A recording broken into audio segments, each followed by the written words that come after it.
狗狗币一定会涨到$1，并且远远超越$1。为什么呢？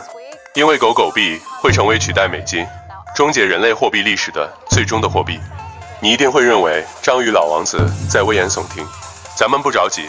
订阅我的朋友都知道，章鱼老王子是一个理性客观的 YouTuber。我讲的话都不是无的放矢，今天我要花20几分钟，把我的观点讲清楚。我相信多年后会有未来人来找这个视频。如果你是未来人，记得在视频下方留言，并且附上时间，告诉未来的我，某年某月某日某某某来了，狗狗币多少美金了。你的眼光穿透了时间，一切都被你说中了。我再重复一遍，这句话是：某年某月某日某某某来留言了，狗狗币多少美金了。你的眼光穿透了时间，一切都被你说中了。那么废话不再多说，听我细细道来。首先，货币在经济学上的定义是，货币是人们普遍接受的充当着价值尺度、交易媒介、价值储藏和支付手段的物品。按我的理解，第一，有共识，人们普遍接受；第二，数字化，价值尺度；第三，可记账，交易媒介；第四，易储蓄，价值储藏；第五，能购物，支付手段。那么狗狗币以及众多加密币都具备了后4项，也就是第二、第三、第四、第五的功能。最缺少什么呢？也就到最关键的一点，共识。如果狗狗币能达成部分人的共识，那么它的起点一旦临近，就会成几何倍、爆发式的增长。人类历史上没出现过这种微通胀、有共识、去中心、交易费低、交易速度快的货币。那么最关键的点就是共识了。所谓共识，就是越多人知道狗狗币越好，越多人用狗狗币越好。现在几千个山寨币中，狗狗币的知名度最大，知名度也是共识的一部分。与其他山寨币比起来，狗狗币的达成共识的最大。除了众多的山寨币，在共识方面，在2023年年底来说，共识最大的是比特币。目前狗狗币的加密市值是第9位，狗狗币前面有8个币的共识似乎超过了狗狗币，但实际上除了比特币，狗狗币没有对手。以太坊目前排名第2，但以太坊完全不是狗狗币的对手。为什么呢？说起来就复杂了。区块链加密货币是金融和技术革命，趋势不可阻挡，是无法扼杀的，除非人类退回没有网络的时代。它的诞生就是为了抵制法币严重超发带来的货币恶性通胀导致的个人资产缩水。它的去中心化分布式记账保证了资产的安全性和信用机制。固定数量的加密货币有致命缺陷，货币的属性包括流通结算和等价交换的符号，同时能补充流通损失和新增财富的标的，决定了真正用于日常结算的货币要保持微通胀。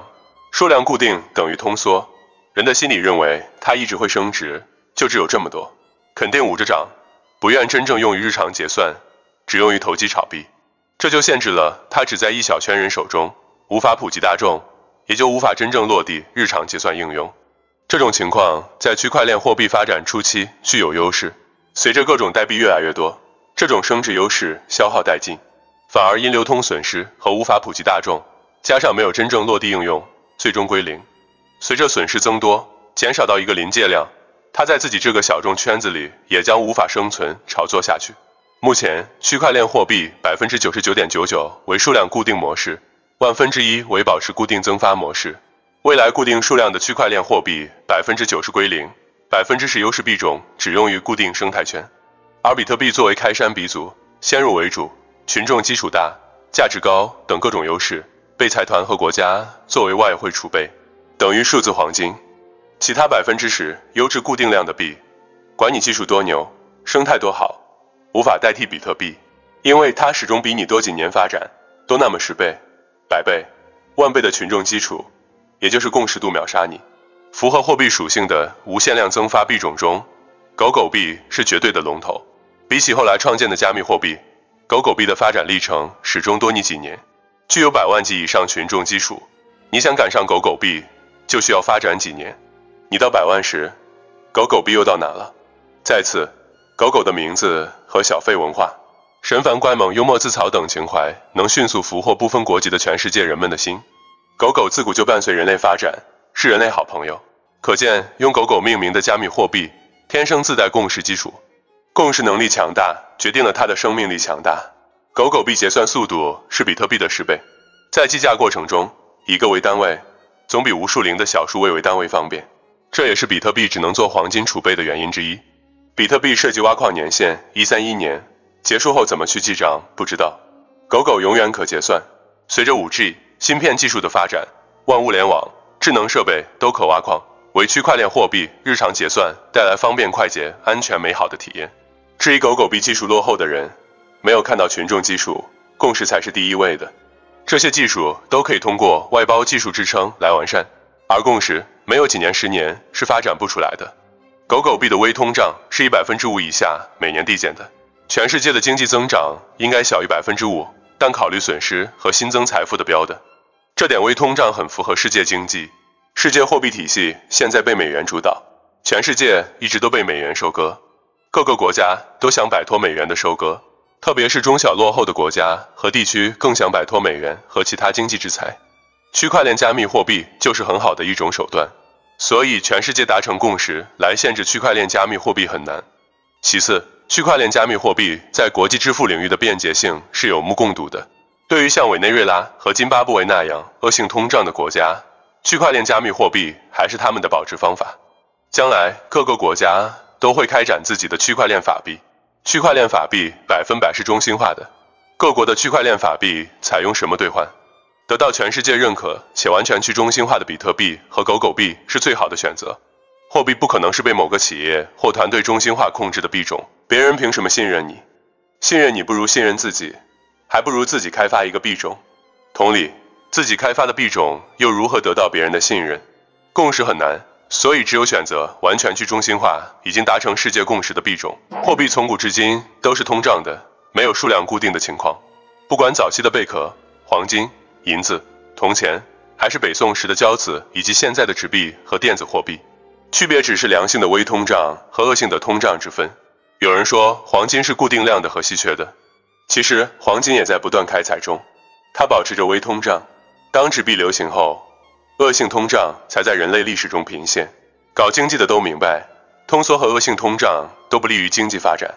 数量固定等于通缩，那类似于古董，稀少绝版，具有收藏价值，而缺少流通功能。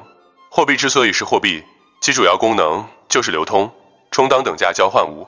其次还得有自我更新功能，弥补流通中损耗和丢失。如果一种币固定数量，长期趋势就是死亡，理论上会丢失完。全世界那么多人，每天发生丢失钱包的情况数不胜数。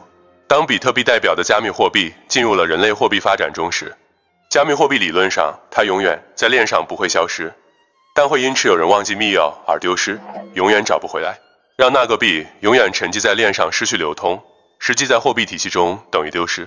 比特币发展到现在，没有谁不小心翼翼地保护自己的钱包密钥，可还是有意外发生。当你的某个钱包只有很少的比特币时，你也会大意不在乎的。也有跟继承人没来得及交代密钥的。不是有新闻报道说某某人持有大量比特币，因车祸或生病死亡，没来得及告诉后人密钥。有人觉得固定数量挺好，币价只会越来越高。那也只限于比特币这样唯一一个区块链货币的开山鼻祖与布道者。比特币经过10年发展，共识度已经相当广泛了。大多数人认识区块链货币，首先是通过比特币。已经遍布世界各地的分布式全账本，只会让后来者更加信任与选择比特币。其他币种真的很难代替它。前文已经说过，共识度秒杀任何一个币种，管你后来者技术多牛。比特币更主要的功能体现在价值储存上，数字黄金定位。在支付领域，主要发生在巨额资金的划拨、外汇储备、财团资金转账等地方。在中小微领域的使用并不方便，主要体现在小数点后的 N 多零十分不便捷，用来计价。至于速度，可以发展像闪电网络等其他技术来完善。同理，其他币种也可以采用类似技术来完善它的支付速度。但其他数量固定的币种无法代替比特币，主要是共识度很难超越，因为后来者只会选择共识度最大的、最安全的。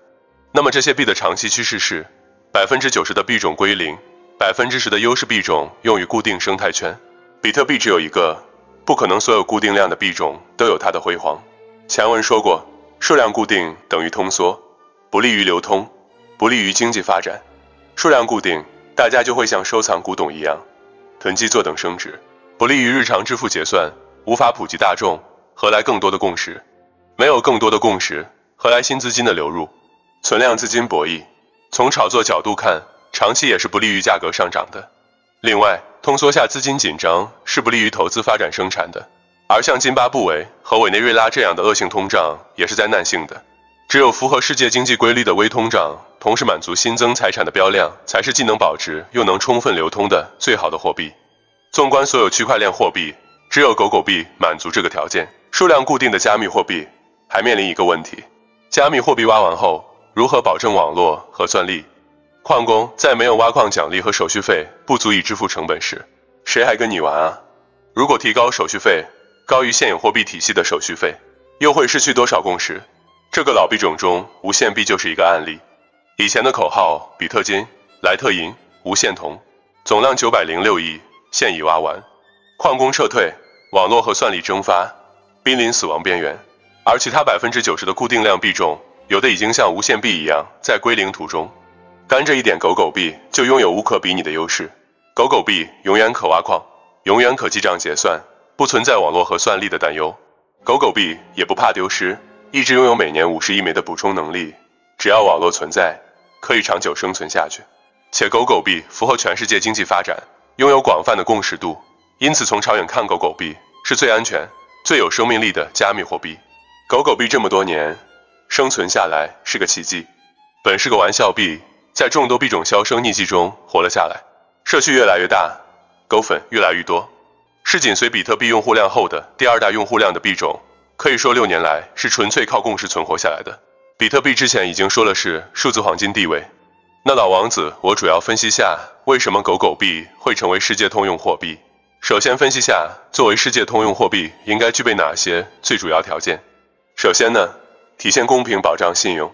体现公平很重要，这个公平从它的货币体系和设计制度，以及诞生到发展过程到最终指向的结果都是公平的。保证信用，从去中心化的区块链技术中找到思路。其次，自身的非常稳定，体量大并便于携带和切割，易流通。只有自己非常稳定，才能作为尺子，币本位去衡量其他价值和财富。这个稳定体现在它的购买力不会随时间变化出现变强或削弱的情况。这里的体量指的是币的数量规模，全球70亿人，1人1枚也需要70亿枚。然后呢，全球认可接受。这里的认可包含已经形成的共识基础和被共识的能力。我们再看看狗狗币有什么特质。第一，狗狗币共识基础大，大家都认可它。狗狗币是第2大用户量的币种，已经说明了它的共识度，有已经奠定好的共识基础。比起后来者，始终多你几年发展。你在追我的时候，我一样在继续发展共识。事实证明，没有几年或10年的发展，是很难形成长期共识的。你可以复制拷贝发行各种币，但你拷贝不了共识。共识需要时间。我经过了几年的生死考验，你一个新币种能否挺过来还是个问号。第二，狗狗币共识能力强大。纵观这么多币种，狗狗币的文化是最丰富的一个，这就是这么多年纯粹靠共识存活下来的真正原因。慈善、神凡、官盟、自嘲、小费、红包、中国生肖等文化情怀，让人迅速获得好感。很多人第一次接触区块链加密货币，没赶上低价的比特币，就买了狗狗币。官盟神反表情包，女生喜爱，小孩喜爱，大人和老人都喜爱，因为狗狗伴随人类文明几千年，是人类忠实的好朋友。这种喜爱已经伴随到基因里了。以狗狗命名的狗狗币，将此种喜爱提取升华，用来传递价值的时候，又传递情感。这种共识能力决定了它会在其他竞争币种中脱颖而出。正如很多交易平台对它的描述，狗狗币自带营销能力，狗狗币社区活跃，草根文化氛围浓厚。第三，微通胀的合理机制，体现了公平，保障了网络和算力的可持续性。微通胀模式，每年增发量减去丢失量，再减去新增财富的标量，达到一个平衡态。它的价格增长动能依赖共识的增长推动。当达到全球共识时，这个币会最终非常稳定。自身稳定才能去衡量其他价值和财富，所以此币种在达到此平衡稳定态时，往后所有的时间里，它的购买力不会增强，也不会削弱。对持币者和未来想持币者都是一种公平，不会存在谁剥削谁的问题。狗狗币的价格在前期未达到稳定时，只会随共识度增加而增长，达到全球共识稳定态时，狗币价格将一直停留在某个高度，因为此时共识到顶了，共识增长带来的价格助推作用消失，而狗币自身微通胀的平衡性，让它价格不增不减，非常稳定。假如狗币取代全世界货币，一个狗币等于677美元，此时狗币已经达到最稳定状态，共识到顶。而它的微通胀量减去持续丢失量和对标新增财富的量后，是个平衡态，既不通缩也不通胀，往后它价格也一直值这么多，不会涨也不会降低，体现币本位的属性。指向的结果对持有者和未持有者都是一种公平，无谁剥削谁的问题。能储存也舍得用于支付，利于流通。对于在全球共识前低价位持有狗币的受益者，得益于他们自身顺势而为，看懂机会和趋势。对矿工而言，每年有50亿枚狗币，此时价值33850亿美元的挖矿收益，谁还需要你的手续费？网络和算力将一直保持在非常稳定、非常高的水平，保障信用，又会反哺共识，世界通用货币地位稳不可破。第四，体量大、速度快等性质便于流通。狗币总量1300亿枚以上，可以满足全世界70亿人口的使用需求。狗币的出快速度是1分钟，未来还有提升的空间。这些客观特点决定狗币更便于流通。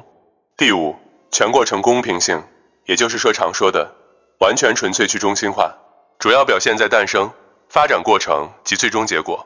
从诞生体现公平，2014年前的老币是最好的选择。2014年之前的币只是纯粹做一个去中心化的社会实践，没想过有多大影响。开发者及团队很少有圈钱的目的。狗币诞生于2013年，始于一个玩笑，并无圈钱功利性。创始人自己都惊讶于狗币还能活着，还活着那么好，见证了2013年那波大牛市。2014年后的币圈钱目的性很强，你无法真正知道项目方留了多少币在自己手里，他们打着去中心化的旗号，拿着手中预挖的大量筹码操控着币。2017年的大牛市后，各种乱象更甚，模式币、平台币，各种眼花缭乱的币。总结，2014年后的币从诞生上就没那么纯粹的去中心化，好多是打着去中心化的口号，做的是中心化操控和收割。这些币可能拥有短暂的共识，但长期是经不住考验的。最终，人们还是会选择最去中心化、拥有长期广泛共识的加密货币。发展过程中的公平，很多人一直认为一个币种就需要一个项目团队来一直运作它，才能看到希望，甚至认为某知名企业发币了，某团队牛叉了，他们发的币就一定有前途，然后就梭哈，无脑追进。如果这个项目团队认真干事还行，还有可能把他的币带向去中心化的可能。如果就是为圈钱，那纯粹就是中心化操作割韭菜套路。以前的以太坊在被黑客盗取大量币后，项目团队采取霸气硬分叉，采取交易记录回滚操作，这恐怕是对去中心化的一种最强讽刺吧。项目方的存在，某种程度甚至很大程度是对去中心化的威胁。项目是开源的，去中心化就应该使用去中心化方式维护。狗币创始人和原始团队早就离开狗币，他们对狗币已失去影响。目前狗币由世界各地的狗币社区共同维护。狗币已经做到不属于任何一方任何组织，但又属于任何一方任何人的狗币。你有能力，你一样可以去维护它，不受任何中心化控制，同时共识基础大，够分散，不受51%攻击，体现发展过程中的公平。就这样才会更受后面主流资金的青睐。谁愿意把钱投在某个企业、公司、团队中心化操控下的币，那还不如自己发币，那将同样面临信任问题。所以选择这类发展过程中以完全去中心化的币种投资，更公平、更放心，最终指向公平。前面已经分析了，当狗币达到全球共识后，它的微通胀机制让它保持价格非常稳定，购买力不会改变。最终的结果对持有人和未持有人都很公平，无剥削问题。而固定模式将持续上涨，结果无法公平。最后一点，也就是狗币具有最终的稳定性。前面已经分析了，全球共识后，狗币相当稳定，最适合作为币本位衡量其他价值。这时候将不需要 S 这类美元稳定币。此时全球共识后，狗币才是真正的稳定币。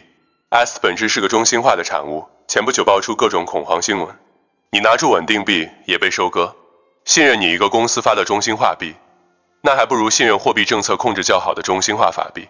中心化取代了去中心化，那还谈什么去中心化趋势？当去中心化币中产生一个全球共识的稳定币种后，这些中心化过渡性产物将没有空间。这也从侧面证明人们对币本位的稳定性有多渴望。要做币本位，对稳定性是必须的。狗狗币的稳定性在共识过程中也有体现。细心的币友都会发现，它随行情的波动相对其他币种要稳定很多。只有共识越大，它价格才会越往高处稳定。当全球共识后最终稳定下来，公平才是共识的基石。去中心化的加密货币技术席卷全球，其最本质的诉求就是公平二字。如果有其他技术能更好地实现它，那也一样会成为大趋势。在众多币种中，最能体现公平的币，最有潜力被全球认可。这种公平体现在诞生、发展过程和最终指向结果等全生命周期的公平。就诞生而言，抛开发团队存在预挖的不公平 ，Pass 项目方无成本预留的不公平，似乎2013年牛市后诞生的币都很难排除这种预挖预留嫌疑。开发团队利用手中无成本筹码可以随意收割韭菜，因为2013年是第一个牛市，在此之前的币创始人纯粹是为这种创新做社会实践，他也无法知道能走多远，会带来什么利益。经历2013年完整的牛市后，2014年后，很多人意识到原来可以发币空手套白狼，各种标榜的技术币、概念币出现，一个又一个延续到现在。一个币相对而言具有真正去中心化，够公平，能存储价值，有支付流通结算功能就足够了。弄那么多花枝招展的其他功能，那是区块链应用，不是币该有的主体功能。过程中的公平体现在足够去中心化，有创始团队利用先前无成本的筹码操控的不公平，企业公司发的中心化币无法公平 ，Pass 及各种 Pass 变种机制都是持币而富，不公平，币不够分散，群众基础小于100万级的不公平。指向的最终结果公平体现在达到全球共识后，币的稳定性。数量固定的币种仍会每年5%以上的相对通缩，持币者对未持币者是种剥削，不公平。只有微通胀才能保持平衡，最终稳定，指向结果公平。这样一一排除，就剩狗狗币了。对比以上条件和狗狗币的特质，我们发现狗狗币在某单一特质下并不是最优的，但综合特质却是第一的，是最符合作为世界通用货币的纯粹去中心化币种。恭喜你，你看到了这里。如果你认可了老王子所说的话，那么我相信现在的你已经知道如何抉择了。至于未来人，如果狗狗币已经涨到高不可攀，那么请留下这句话，我再重复一遍，这句话是：某年某月某日某某某来留言了，狗狗币多少美金了？你的眼光穿透了时间，一切都被你说中了。